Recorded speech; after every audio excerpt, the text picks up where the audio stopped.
Whatever. Below, don't need to do anything. Just leave it.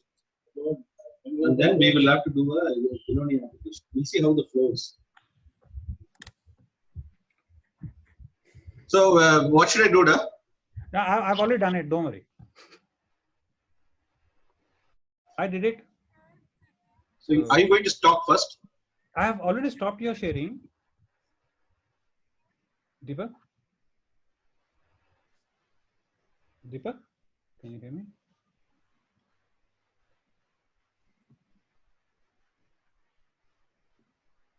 Deepak, can you hear me? Yeah, I can hear you now. Okay, great. Okay, fine. So you can just go on the top and just say stop sharing from that screen. Stop? Yeah, stop share.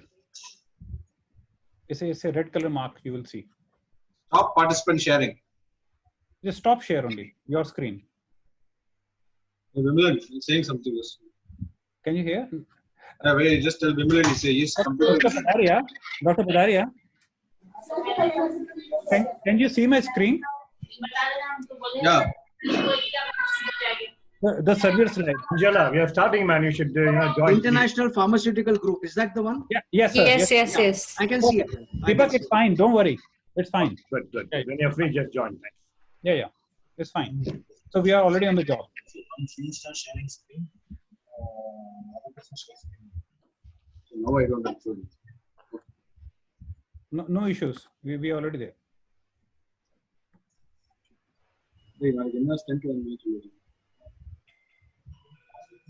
It's the meeting is all live on the Facebook now. Hi, this is Basa. Ma'am, I wanted to know, do you Vishal, just keep an eye on the speakers, please. Because a lot of people, they are not aware about the Zoom, how it works.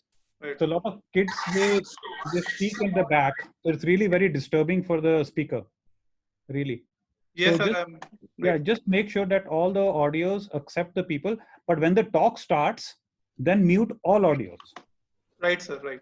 You know, Right, and sir. accept the two panelists, then mute all the audios, including mine. Right, sir. Because kids speak at the back, and it's very difficult for the speaker to speak.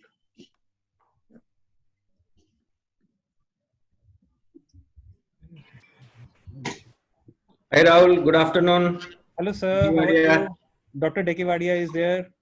Hi, Deki. Hi, how are you Good all? afternoon. Very good, very good. Anish Katari has entered. Deepak. Yes. Hello, sir. How are you? I didn't see you. Good. Sir, वो finance वाला I have already finalized the talk, so we will send the details tomorrow. And it's for which date? 6th? And it's the 6th of June. And we have already created the link. And I think it will be useful. I trust my colleague. And Yes, finalize that.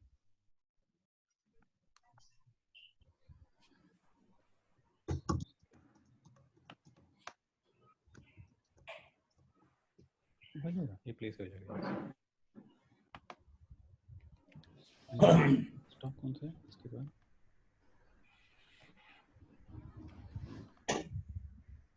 Sir doctor Sunil photo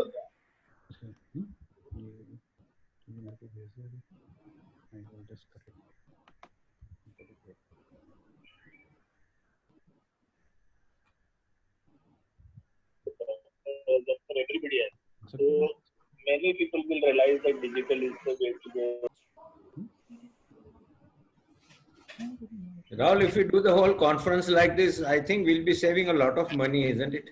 So there will be no expenses, sir. Yeah.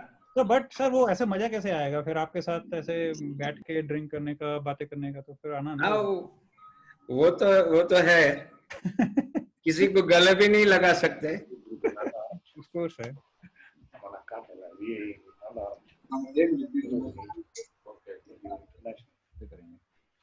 Saravanan, I'm staying at my farm since 2 months. Sorry, boss. Sorry, I didn't hear you. Sorry. I'm staying at my farm since 2 months. Super. Super good. I saw you sent me the picture. No, beautiful place. You know, on evening, you took a Yeah. nice shot. Super place, eh? Yeah. Ah, good. How far from your place, that farmhouse? How far from your house? 25 kilometers, not Good, much. good, good. I can see Mrs. Dekewadi at the back. Yeah. Hello. Yeah. Hatala. Wave your hand. Hello, how are you? Fine. We are fine. Yeah. Deepak, we can see him. See very him? clearly. We can see him clearly, very My clearly. boss. I know. Very nice. It's a big loss for us. Yeah. Yeah. This is my first public meeting after his death, so I want to honor him also. No, good.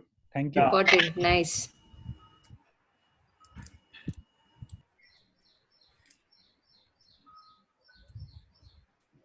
Vicky sir, how are you, sir? Are you safe? Yeah. Not leaving the house. No, Deki is very safe in his farmhouse. I have relearned the agriculture pattern and prepared the farm for this monsoon. And now I've started my OPDs and surgeries. I go from here to Rajkot and work and come back in the evening. Okay. So you're allowed to travel, sir? No problem. Oh yes. Travel allowed. Now today onwards and intrastate travel also. And as doctors, we get a special permission. So Oh, okay, very good. yeah, but we cannot roam around in the city if our car is seen moving here and seized by them. The best thing is here, everything is open. Everything means you don't feel like that there is some corona. In And Chandigarh. Yeah, all the market is open. Everything is open now. In Chandigarh, it's from 7 to 7. Yeah, same here. But all the shops, everything is open except the cinema theaters and the malls. That's the only two things which are left over. Yeah. The rest, they have opened up everything. So you cannot go for dining. Yeah. But you can stand outside the hotel and they can pack it for you and they can give it to you. So Hyatt, Marriott, so what they have done is all that cuisine which they make, they have started doing the home deliveries. So you can, from the Hyatt, like there are 3 main restaurants, so you can order any dish to your home. Oh, that's good. All the other restaurants are opened up. All the routine market is opened up. Traveling, of course, anybody can travel anywhere, so there is no issue. And from 7 to 7. And in Chandigarh, from the last 7 days, we didn't had any new case at all. So, which is very nice. And, but one thing is very different from the Western world. From the whole Western world is that you don't see a single person without a mask. And Without a? You don't see a single person without a mask. Yeah. And if you look into the whole Western world, like Italy, Spain, I've got friends in UK, America, everybody is roaming around without the masks, Yes. And I think that could be a very big difference. Maybe, I don't know what the future will tell, because we've got a huge population. But I think people in our country has actually this time behaved in a much more educated and a developed world country. Yeah. And Our people seem to be, sabko jeene ka irada hai. That's how they are taking. I was speaking to 2 of my friends yesterday in Turkey and in Manchester. They both are surgeons. And the situation, what they were telling me was like, they said, as a common sense, we all feel that we should wear masks. Because somebody coughs, you will get the infection. And they said, it's so difficult because you go to the mall or you go to the market, nobody else is wearing the mask except you, because it's not compulsory by the government. And so they feel that, you feel so out of place once you go there. And I feel, it makes sense to wear masks. Yeah. Here also, people are understanding. Most of them are with the mask.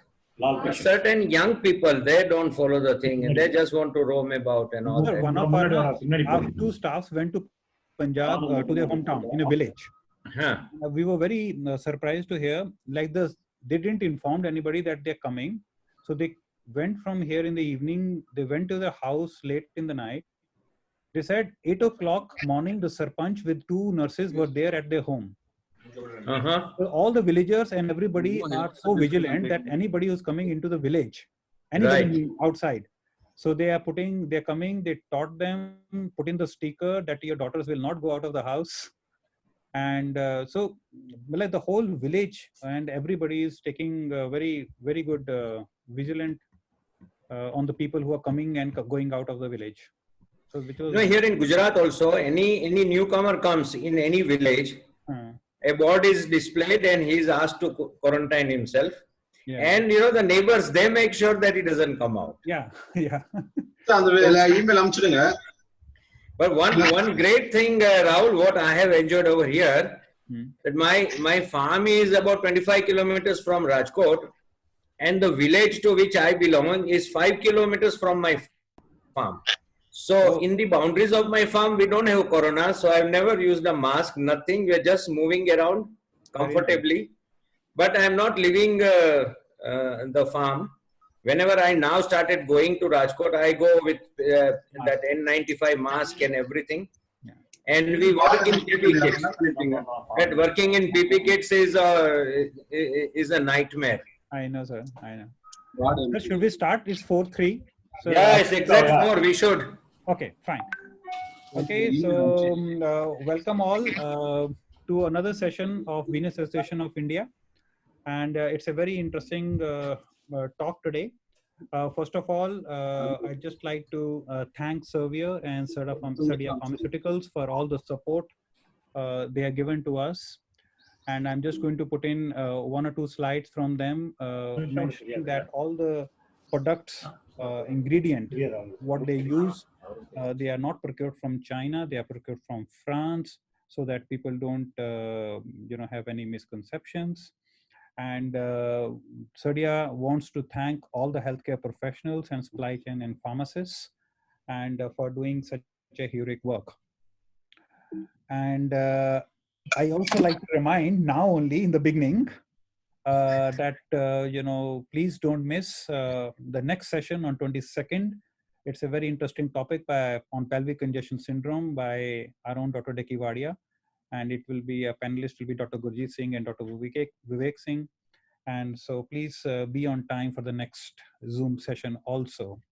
So I'd like to introduce my panelists here, Dr. Sarvanan from Chennai. We all know him. He was a past president. And Dr. Deepak Salvaraj from CMC Vellore. And so they both can talk in Tamil to each other, and but they are going to talk in English to us. And Dr. Deepak and Dr. Sarvanan, I'm going to give the mic to you so that you can introduce today's speaker. And Dr. Love Luthra is also here. Dr. Love Luthra, I can't see him here. Dr. Love Luthra is also there. He's a vascular surgeon, and he's going to join Chandigarh soon as a consultant here. And I think his video is also on. Welcome, Dr. Love Luthra. And I'll hand over the mic to Dr. Sarvanan, please. Hi. Hi. Good evening to everyone. Can you hear me? Yes, we can hear you. All right. Today's topic is going to be revascularization of the chronic venous occlusion. As we all know, we see a lot of venous cases in our practice, more than 70–80%. Arterial revascularization increases the pressure distally, but venous revascularization reduces the pressure. I think venous claudication is much worse than arterial claudication. The reason being the venous claudication pain is constant and it is a rest pain. And usually the venous diseases in the lower limb, we come across mainly post-thrombotic syndrome. The other one is May-Turner syndrome. In the upper limb, mainly the subclavian and the brachiocephalic vein occlusion due to repeated neck vein catheterization, especially on CKD patients. And after the creation of AV fistula is a native or PTFE graft, which increases the pressure and patient becomes symptomatic. So today, Dr. Deepak Selvaraj is going to talk about this revascularization of chronic venous occlusion. We all know him. He is from Christian Medical College, which is a well-known institution all over the world. Deepak Selvaraj is from below. He did his MBBS there and post-graduation there. After that, he was in UK for a couple of years, and at present, he's heading the vascular unit at Christian Medical College. He's liked by all of his colleagues, and also he's very active in Venous Association of India. Now, let us hear what he's going to say. Deepak. Good evening, everybody. Good morning from different parts of the world. I thank the Venous Association of India for giving me this opportunity to present on this complex topic. I bring greetings from Christian Medical College, Vellore. Thank you, Dr. Saranan. Hi, Rahul. So my topic for today is revascularization of chronic venous occlusions. What do you actually understand from this topic? Venous occlusions are usually occlusions of the iliac system. The iliac veins are the source of occlusion because of various processes. So as I go through this talk, I'm going to take you and talk to you about why the iliac system is very important, and why does that happen, and how do we recanalize these lesions, and what are the various modalities available. I will also show you some tips and tricks that we use in our institution. So, why is the iliac system so important?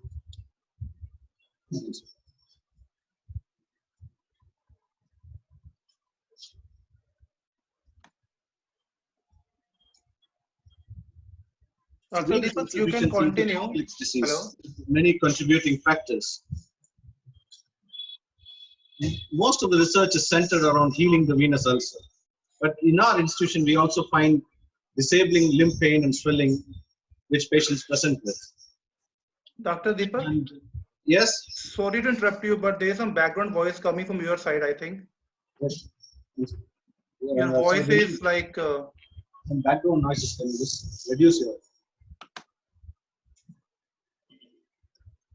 I think there's some of my colleagues in the next room. Yeah, it's an echo actually, like whenever you speak, voice coming again back. They're actually muted. Okay. Yeah, I think you can start now. Okay. Okay, so the iliac venous system is like a river that passes through a village. So I'd like you to all imagine this picture. So anything that goes wrong with the village, which lies upstream, depends on the river that's flowing through, the water. So that's how important the iliac venous system is. So how does the iliac venous system get obstructed? There are two types of lesions that can happen. One is a thrombotic obstruction, as you know, as DVT. A deep vein thrombosis can happen, and over a period of time, because of how the vessel actually remodulates, it heals by fibrosis, and that results in a loss of vein velocity and obstruction as well. There's a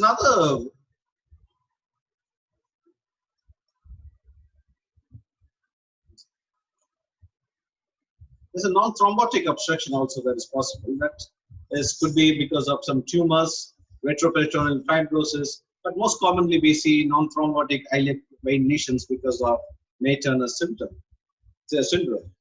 And these are very ontogenic and they are very permissive and ubiquitous. So if you take 10 guys on the road and look at them and you see if they have iliac venous lesions, and most of 8 or 10 might have some kind of a May-Turner's lesion. By May-Turner's lesion, I mean when the right common iliac artery presses on the left common iliac vein, where the inguinal ligament crosses over the vein, or if the internal iliac vein, hypogastric vessels cross over the iliac system. So you can have compression of the iliac veins at many levels. So in a normal population, actually, you might see many people having these problems. But then they're permissive. By permissive, I mean that not all patients with gallbladder stones actually develop symptoms. So only some patients with iliac venous lesions actually develop symptoms. So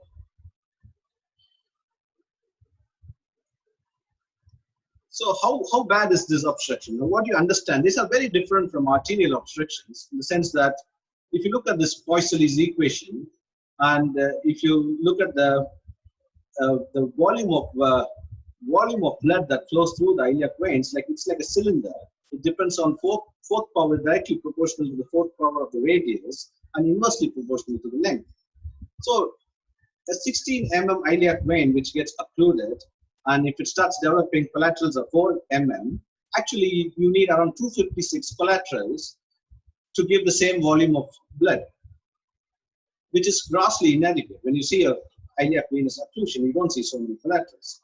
Or in other terms, a 2 mm reduction in vein size actually causes a 4 times increase in pressure. So these are very different concepts from arterial system. And sometimes you can have a diffuse stenosis like that. You can see it's like a thin strand. It's called the Rocchi-Stanchi stenosis, which is actually perivenous fibrosis that happens. So if you do a venogram, actually you can see good blood flow, but there is gross compression. So how do you evaluate these patients? So if you can do a duplex, which is freely available, but sometimes in very obese people, it might not be very sensitive. So some of the symptoms, signs that you can pick up on duplex is a abnormal Doppler signal at the area of flow, and the common femoral vein reflex, which is more than 2.5 seconds. But these are not very convincing. More so, you can do a CT venogram or an MR venogram, and you can actually see the common iliac vein. I put an arrow there, which is actually being compressed by the iliac artery. And this is an MR venogram, which kind of shows you the same pictures. You can see that. So with the CT and MRI, what's the advantage? You can pick up occlusions, but you can also pick up other factors, like if there's a tumor outside, if there's some lymph nodes that are pressing on the vessels, or if there's retroperitoneal fibrosis, soft tissue sarcomas. You can pick up a lot of these things on a CT and MRI, which you can't probably pick up on this venogram.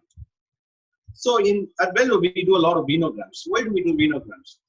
And because we think we can do venograms, which are like an angiogram, and then you can do the intervention at the same time. And many times you do more and more venogram, you can pick up a lot of subtle lesions, which are, say, you can look at a lot of collaterals, you can see the splaying of vessels. I'll show you some pictures so you understand. So the most of the venograms, we actually puncture the femoral vein at the mid-thigh level and pass in the sheath and do an injected dye and do a run. And you can actually see, can you see this hypodense area, and there is a splaying there. And it's a very good sign of the compression of the vessel by the right common iliac artery. And in this next picture, you can actually see some pelvic going across. And here, I've actually put a small IVUS picture as well. I will come to how important an IVUS is as well. So it's important to take the venogram from different angles. So we do a venogram.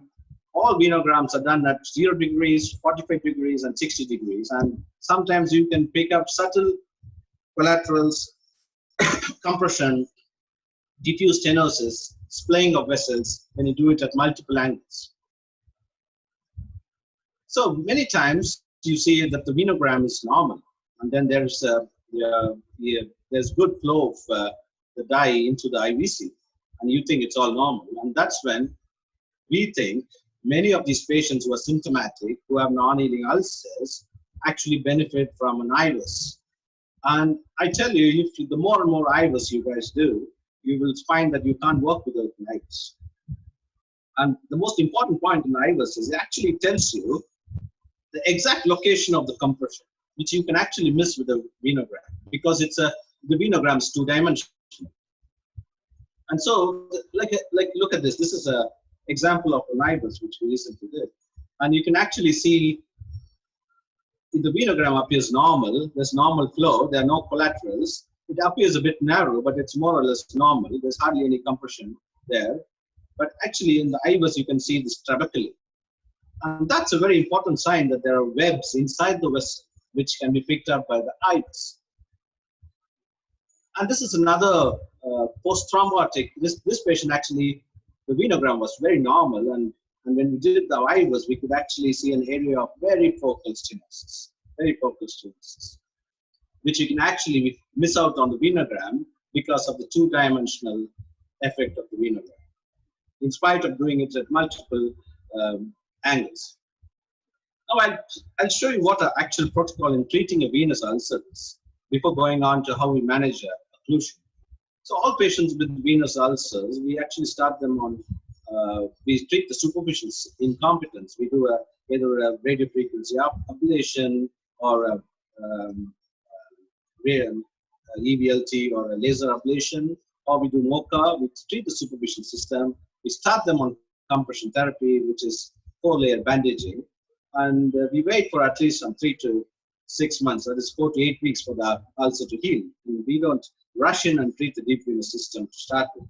I'm sure all of you have different protocols, but this is our protocol. So we don't do the deep venous system straight away. We give them a time of 6 to 8 weeks or 8 to 12 weeks of compression therapy. And in our setup, patients are very, the results are quite encouraging. Almost 80% of ulcers heal with this. And if the ulcers heal, we just continue with compression therapy, which can be stockings or wraps or something like that. But if the ulcers don't heal, then we look at managing the deep venous system as well. So when we do the deep venous system, we look at the following things. The patient has ambulatory venous hypertension. We have a vascular lab which actually does ambulatory venous phlebography as well, and we can get some kind of a graph which shows how bad the reflex is. And the ulcer is not healed after 6 to 8 weeks, and the venogram actually shows some stenosis, collateral splaying, and then we take him up for treatment of the deep venous system or recanalizing the chronic venous occlusion in the iliac segment. So we drape both the legs. Mind you, we don't just drape the leg that's affected. We drape both the legs, and we also puncture at the mid-thigh level, because this is where the artery and vein are side by side. And sometimes we might have to do contralateral femoral vein access as well. But I know some centers do jugular vein access as well, but we don't do that. We are able to do most of it with these two accesses. This picture, this is a mid-thigh Doppler duplex, which shows actually the femoral vein and the artery, and there's a clear layer from the skin, and you can pass your arrow, so pass your needle, which is echo-sensitive, straight down and into the vein and through it. And then we gradually withdraw the needle till we get a good back bleed of blood. And then we pass our J wire, and then we pass the sheath. And that's how we do it. So once we have passed the sheath inside, we are in business.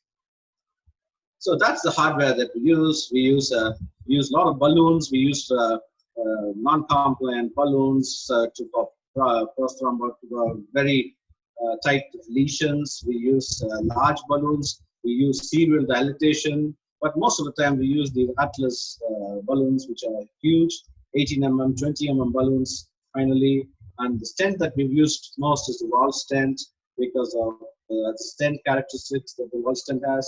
And most of the literature is based on wall stents. However, new stents are available now, and we've slowly started using these new stents as well.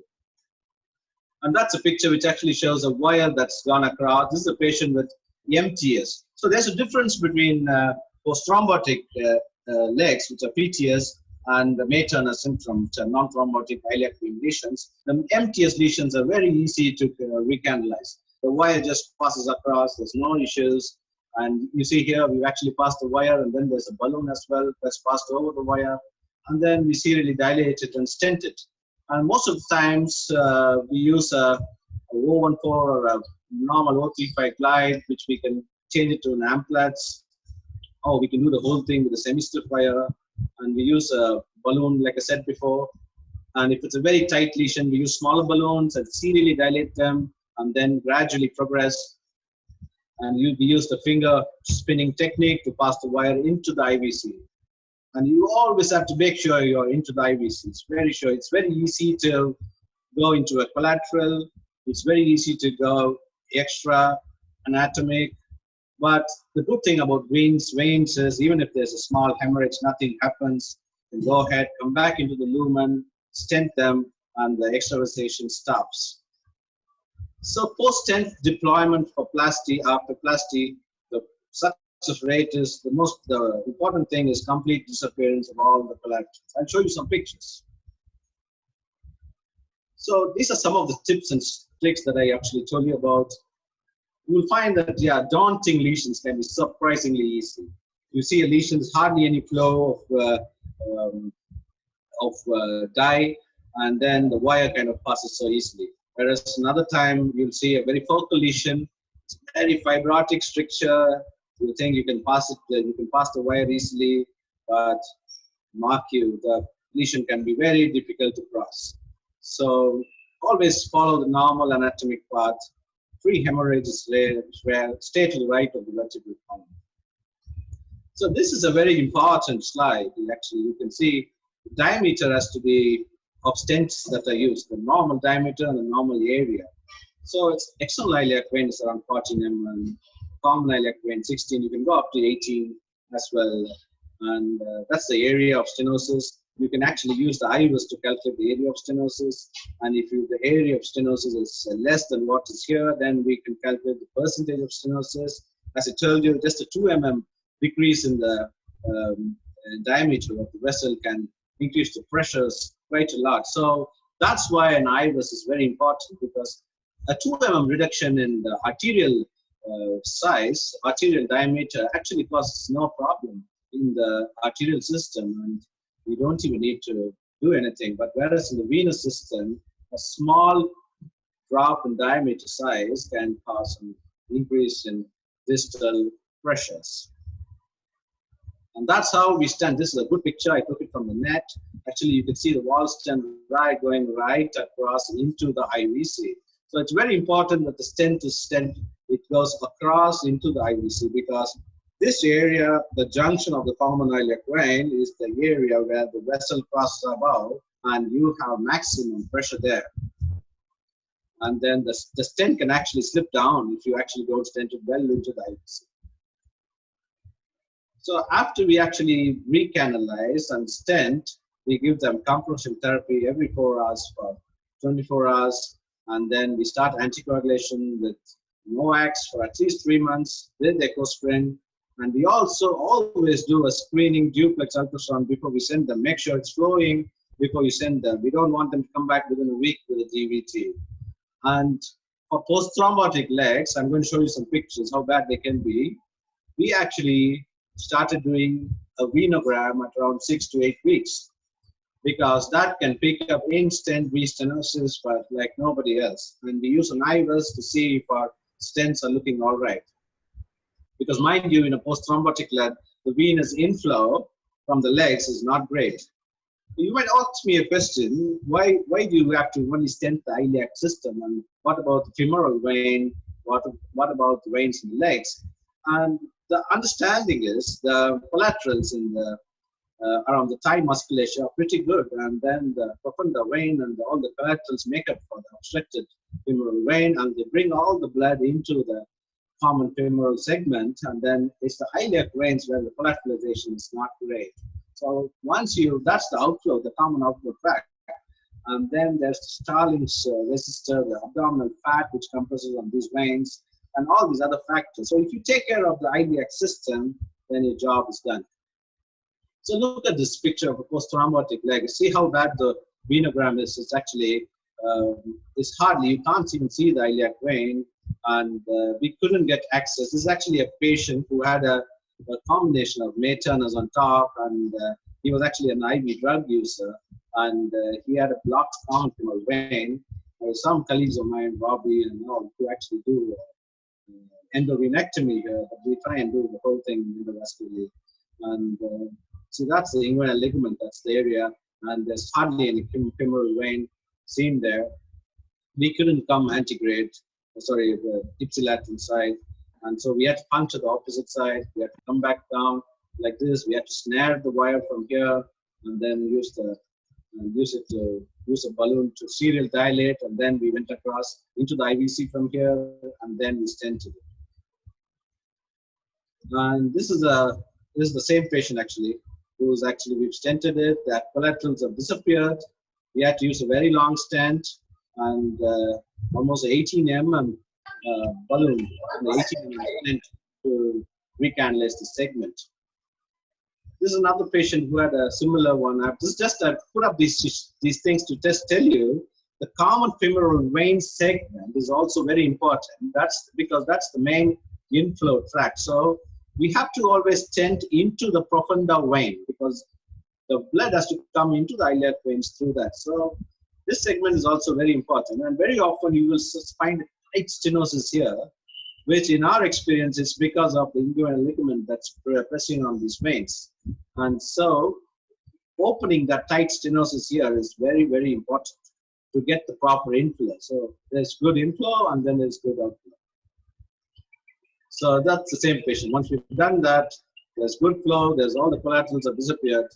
And this is an example of a non-thrombotic iliac vein lesion. This is not a patient with who had deep vein thrombosis. So we know that most of the lesions are around where the right common iliac artery crosses the left common iliac vein, or where the hypogastric artery crosses the common iliac vein. And we kind of confirm it with an IVUS, and then we go and stent. So in conclusion, you have to know, these are some of the basic things that you have to know, all of you, I'm sure you know.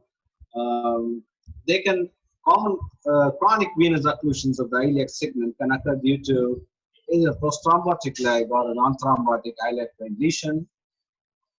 There are some people who say that the thrombus in a post-thrombotic leg and the non-thrombotic lesion are actually very different. And the thrombus in which developed inside the stent is also very different. But technically, there's not much of a difference that you can see on the angiogram. But it's very easy to recanalize a non-thrombotic iliac vein lesion because the main as the wire passes very easily.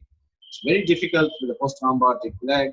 So be very, very careful before you actually go in and do a post-thrombotic recanalization. The results with MTS, May-Turner syndrome, is excellent. We've got 100% technical success rate and almost 99 to 100% results patency at 2 months. Good ulcer healing rates, good improvement in BCSS symptom scores. But in a post-thrombotic syndrome, patient with secondary occlusion secondary to DVT, our data is not very great because in India the surveillance program is not great. People have to travel from far. We have almost a 40 to 50% reocclusion rate. So that's when we actually changed the protocol and we started intensive surveillance, which means at 6 weeks we call the patient back and we do a venogram. And mind you, almost 100% of these patients have instant restenosis. And if these patients have instant venous restenosis, you will have to replasty them. Sometimes you might have to stent it with a bigger stent than what is there. And sometimes you can pick up small lesions, like you might have missed a small May-Turners or a compressions elsewhere. So it's important you call them back, do a venogram again, do an IVUS if you have an IVUS, otherwise manage with a venogram. Stent large and stent long. It's very important. Don't put a 12 mm stent or 14 mm stent. Put a 18 mm or 20 mm stent. The stent has to go right into the IVC. The IVUS is a gold standard, but not many institutions in India have an IVUS. We understand that. So in the absence of IVUS, CT venogram or an ascending femoral venogram is very essential. So what's the best venous stent? We still don't know. We've had good success with the wall stents. we were moving on to the sinus venosus and where the BART stents and the Optimed, and we'll have to look at these results over a period of time. Thank you very much, gentlemen. Great, Deepak. Thank you. Would you like to take over regarding the question and answer part, please? Rahul, Yeah. Sorry. where is my co-panelist? Co-panelist is Dr. Love Luthra. Yeah, Dr. Love Luthra. Is he there? Yes, sir. Yeah, Yes, can you take He's over? there, he's there, he's there. Please.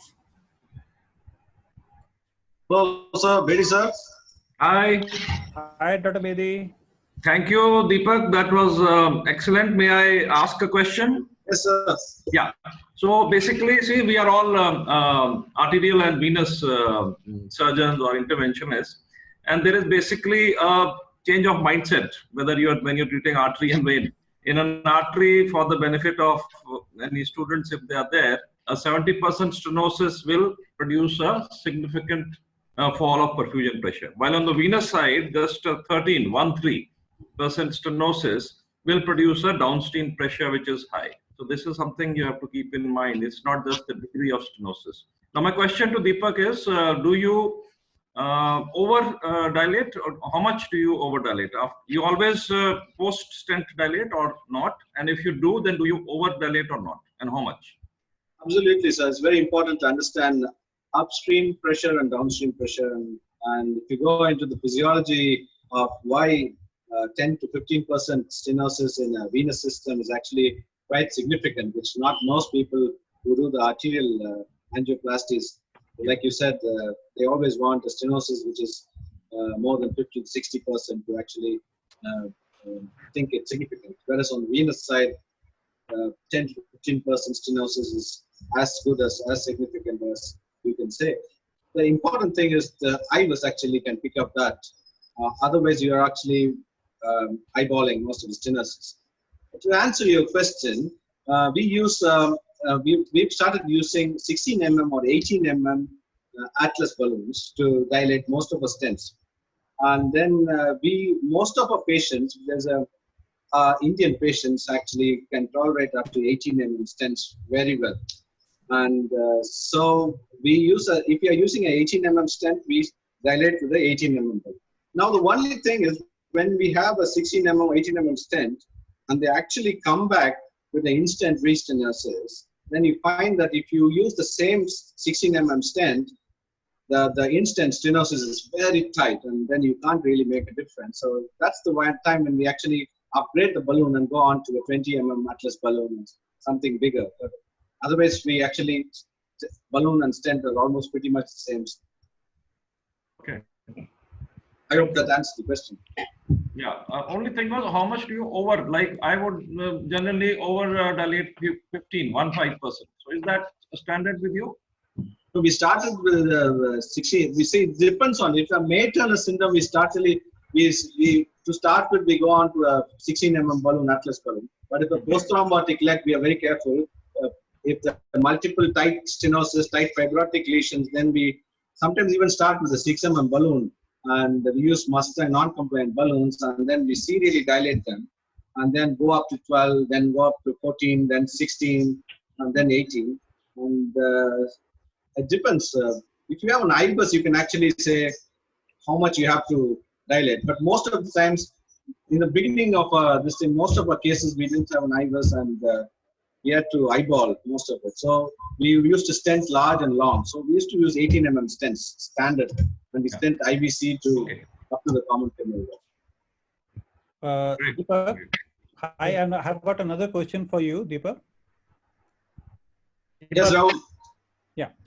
Deepak, is there, when you inflate the balloon, for how much pressure you go? Because we had one last patient where we went up to the maximum pressure with the non-compliant balloon, and the lesion still didn't open up, and it was such a tight lesion, and because we could not, because it was so fibrotic, and so now the question was, should we put in we rupture it and put in a covered stent, which the patient could not afford, and actually we could open up only up to 20 to 30%, and that residual lesion would not give away. I actually then used 8 mm. Rahul, can you be a bit louder? I can't hear you. Sorry. Did you heard the first lines or not? Yeah, you're saying how much of pressure you have to use very fibrotic lesion. Something like yeah, because what I'm just explaining, we had a situation like 2 months back. There was a very tight lesion, and we could not open up to the maximum pressure of the non-compliant balloon. And then we took up this dialysis balloon, 8 mm balloon, and we inflated it up to 36 millimeter mercury. And but what happened was the lesion was already, because by stretching the balloon could reach only up to the maximum point 8 mm and could not do more. So what is there any traffic policeman probably stands all day. Hello, is there any pressure up to what time we can see, most of the times, sometimes we use this technique where we kind of inflate it up to less than the nominal, wait for 30 seconds, and then we go up slightly more, and then we go up to the burst sometimes. Yeah. Only thing in the venous system, like I said, even if there's a small extravasation, doesn't matter. I agree, I understand. Sometimes you can find it in a situation where you inflate it as much as possible. The fibrotic lesion is really tight. Yeah. And in sometimes 1 or 2 cases what we've done is we've actually put in the stent, and then over the stent we've dilated as much as possible. And you will notice that with a stent you can do a lot of things and nothing happens. Yeah. So if you can get a stent inside, and you can use even a bigger balloon, non-compliant balloon to at maximum pressures, and then most of the times you'll be all right. Yeah. But many times what I do is I use the coronary technique of what is called buddy wire technique. Many a times in these venous lesions, especially of long standing, the synechia are very tight, and as Rahul rightly points out, in spite of going at higher pressures, the central point of constriction refuses to open. In such cases, what we do, we put 1 or 2 wires, usually Terumo wires, by the side of the balloon. It basically acts like a large cutting balloon, and we use this cutting balloon technique. And many a times we've got away with that very well. As Rahul says, is rightly, even we many years ago had one case of rupture. And although these are low pressure ruptures, sometimes it can be catastrophic, especially. Sir, I've just put in a point, Deepak, we had a rupture of an iliac vein, and patient behaved very badly because the patient was in the anesthesia, and there was an immediate massive drop in the blood pressure to 30, put in the blood transfusions, we of course inflated the balloon immediately, but patient had a massive bleed of nearly a liter, and patient hemodynamically improved and everything happened, but sometimes, rarely, you are right, most of the time you can get away with the smaller perforations, but we had one patient who had a massive bleed from one of the veins. And I think if it's a very long linear rupture, then you bleed a lot. And if it's a wire perforation, a small wire perforation, then it's okay. So I'm always scared when the vein, when you hyperinflate and then the vein ruptures. And if you see intraoperatively, then they rupture linearly. And then the gap in the vein is very huge. Then you bleed a lot, as compared to if you rupture from the wire, because that's a very small rupture. And then that bleeding points, they heal up very nicely. Deepak? Yes. See, when you see a patient with Meitner's syndrome, undefined thrombosis, you do thrombolysis and do the stenting at the same time, or wait for some time before go for stenting? Do the thrombolysis first, then go for stenting after a couple of weeks or months? What do you do? When we started doing all these things, we were actually we started doing a thrombolysis, suction thrombectomy, and then we used to identify a residual Meitner's lesion, do a plasty, and then put in a stent. Okay. And over a period of time, we found that not putting a stent actually gives almost the same lesion, same results, in the sense that the patient's symptoms are pretty good, and there's a chance that the stent will not get occluded. And once a stent gets occluded, it's a nightmare. And we were actually very happy that we didn't put a stent, and the patient was happy. Then there's a cost factor as well. So of late, the last say 20 to 30 cases of acute limbs with MTS that we use angiojet or just a normal suction with thrombolysis, and then we don't put a stent. Okay. And, patients do pretty good. And my second question, post-stenting, how long you leave them on anticoagulant, or will you leave them on anticoagulant and antiplatelets, and what is your product? Post-stenting, we put them on NOACs for Deepak, I have a couple of questions.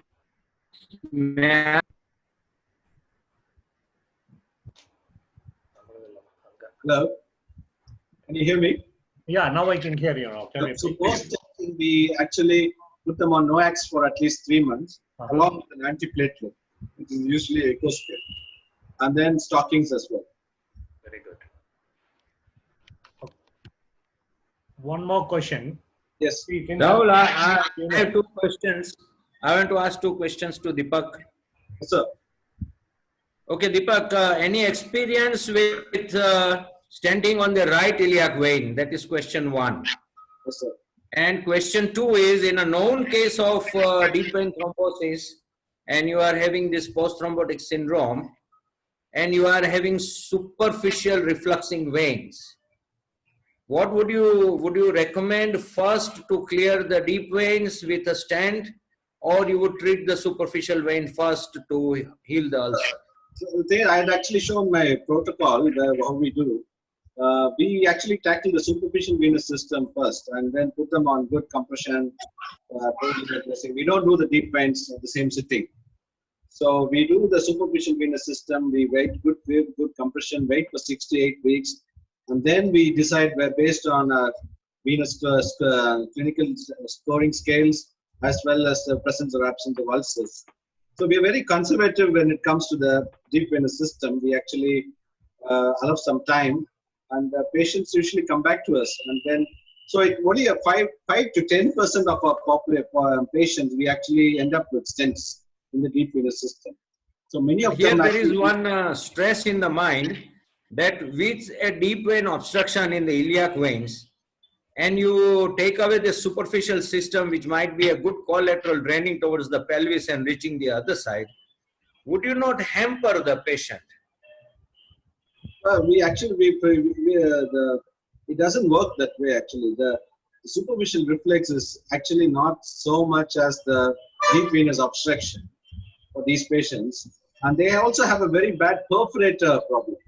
So it's not just the superficial venous system, because you see most of the patients with deep venous obstruction, post-thrombotic legs, the superficial system is actually very small. If you see the saphenofemoral junction, it will be usually around 4 mm or 5 mm, not like the primary varicose veins. So treating the superficial system and then treating the perforators actually gives good relief of symptoms, and there is enormous collaterals that develop which actually take care of the venous routing. So symptom-wise, they improve, and then we wait and see, and then if needed, we go back inside. And Deepak, And your experience on the right iliac vein?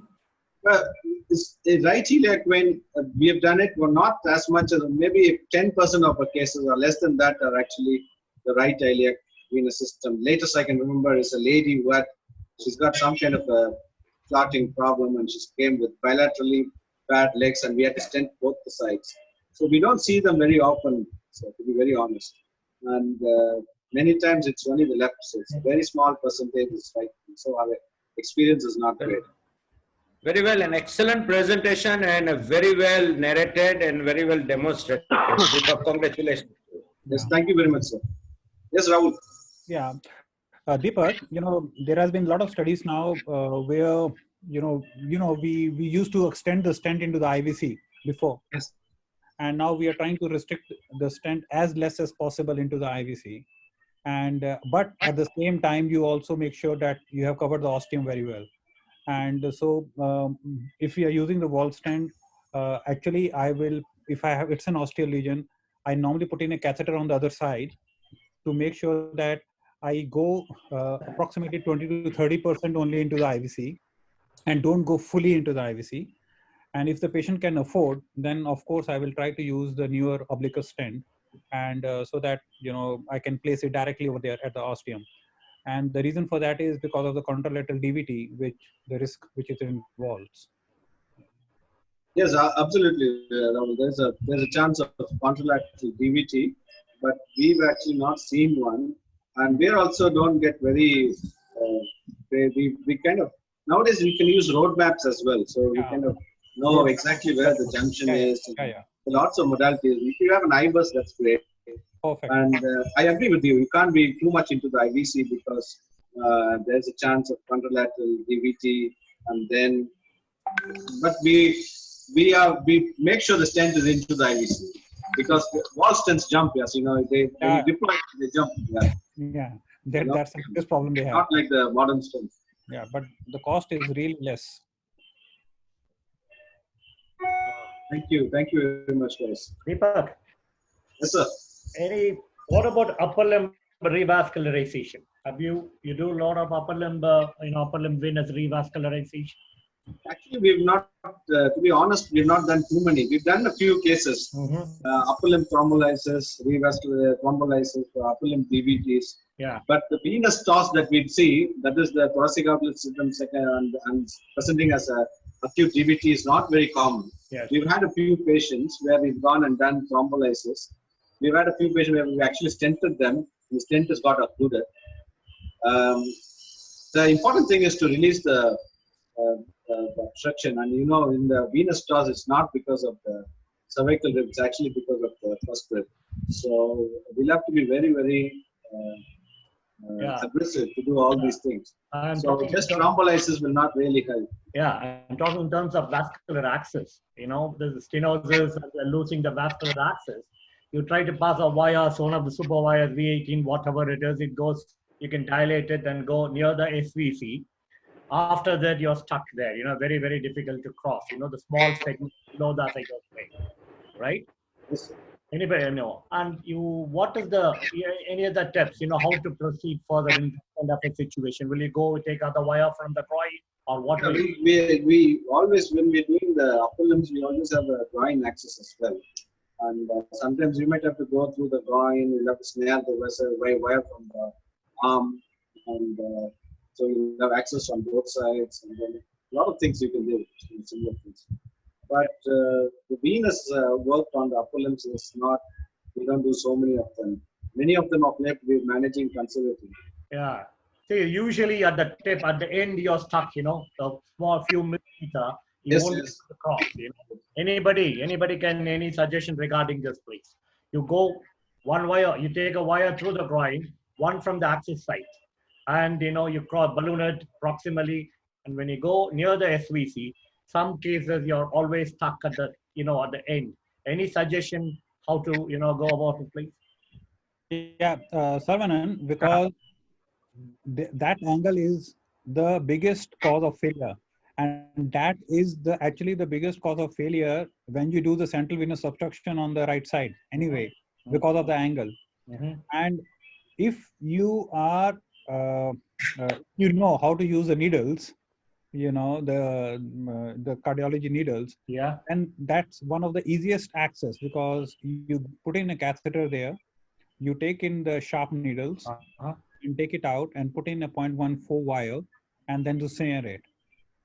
And otherwise, the back, the back of the wire, the Terumo wire, the back end of the wire, a stiff wire, that's one of the things which we found really helps us to cross when you have to cross the tip, where you are totally struck up the fibrosis in the iliac veins, in the arm veins or anywhere else. Okay. Then there is another question in the chat, if you can take it. Yeah. Any other questions from audience? There is a question in the chat, Love Luthra. Dr. Love, there is a question in the chat from Dr. Malay Patel. Yes, sir. This is regarding which is your favorite wire, sir? My favorite wire is the glide. Most of the times, You can use the electrified glide can do wonders. But everybody has their own favorite wires, and sometimes the venous lesions don't do well with the own wire. So Yeah. the glide is a very good wire. Sometimes I've used even very tough lesions to just use the amplets, or the reverse end of the glide is also a good wire. Good to just poke and go through. You will try that if you are starting, but otherwise, most of the things can be done with the glide. Deepak. Thank you. Thank you. Thank you, Hi, that's Deepak, for that. Thank you, sir. Thank you. Deepak. Fantastic presentation, Deepak. Thank you, sir. How are you, sir? Oh, doing good, doing good. No, I've been here from the beginning, but I'm just listening. So, you know. Welcome, sir. No, I've been there right from 4 o'clock, and when you said that it's 3 minutes past 4 and we should start, and I was there. So okay. Hi, Deepak. That's a nice picture of dear Sunil you've got. Exactly. We all miss him. Exactly. Thank you for keeping that picture. This is the first public presentation I've been having after yes. With unfortunate circumstances. And as a department, we really miss it. Now, my question to everybody, does anybody have any experience with open surgery for these conditions in which, you tried multiple times and he's re-stenosed? Any open surgery anybody has done or has personal experience with? So not with the PTS, but of course with Bhattacharya. My whole training was with Bhattacharya. That's a different thing. Yeah, that's different. Yes. So we have done more than 100 cases at that time. And we used to put in a lot of shunts. Yes. And across the IVCs, across the hepatic veins and mesoatrial shunts. And but not in the iliac veins. So I have never put in a graft. Anybody can just enlighten us if you have read the literature?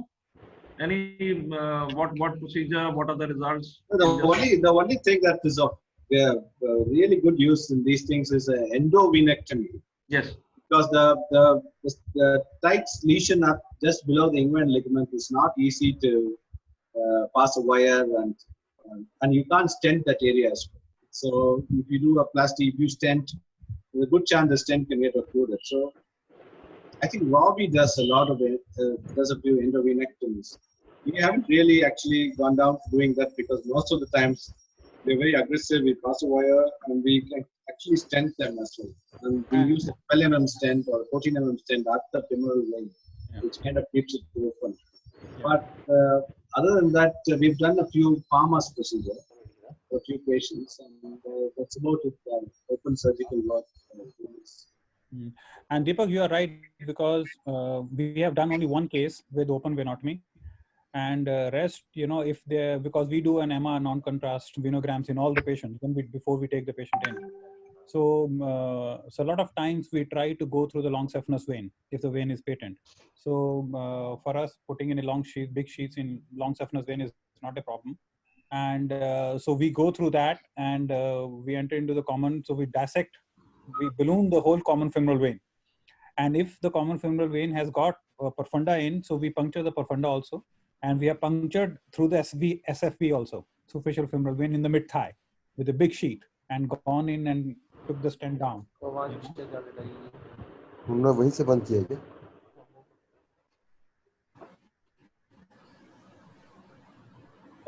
Thank you very much, sir. Thank you. Did you see my background? Yeah, I saw that. Yeah. Are you in Orlando or Miami or somewhere? Or are you in Namada? See, on your Zoom, missing all the conferences. No. Go on the preferences, and then you will go down 1, 2, 3, 4, 5, 6. There's a virtual background option. Don't give away the secret. Yeah, I'm in the music galaxy. Yeah, Shoaib did this to me yesterday, so I'm doing it to everybody. How do you do it? How do you do it? Please explain. Just send it by the demand draft or by banking. Demand draft will reach to you, but how do you do it? Tell me. So go into Zoom US and then go into preferences. First drop down window. No. Go to your profile picture on your Zoom. Open Zoom. Go to your profile picture. And then settings. On the settings, you will see virtual background. You will get a lot of virtual background. And you can actually, in that virtual background, also import your own photograph if you want. Oh, lovely. Yeah, and then you can set it as you want. It's quite nice.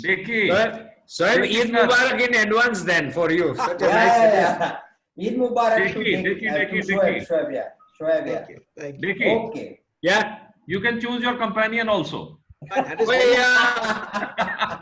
I'll have to look from the list here. Don't open my secrets.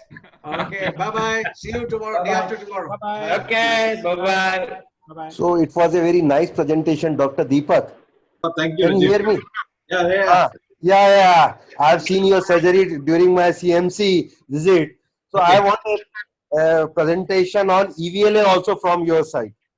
Oh, I can do that, but Rahul is there. He's the best. Rahul, Dr. Rahul is also doing during COVID time. We want some such type of presentation. EVLA and all. Yeah. Rahul. Okay. We'll definitely arrange it in the next session, Dr. Rahul. Yeah. Dr. Rahul. Yeah. Tomorrow, I think you are going to present on some topic on venous, na? Basically. No, not tomorrow. We have got a next session on 22nd. Dr. Dekivadia is doing on pelvic congestion syndrome. Yeah. And after the pelvic congestion syndrome, we are doing a lecture on Clark's. Okay. Cosmetic treatment for varicose veins. Okay. That's EVLA somewhere. Yeah. But we will definitely, put in your request, and we'll also make sure that Deepak does it for you. Okay. Thank you, Dr. Deepak. Okay. Thank you. Okay. Bye, guys. See you. Bye-bye. Bye. Stay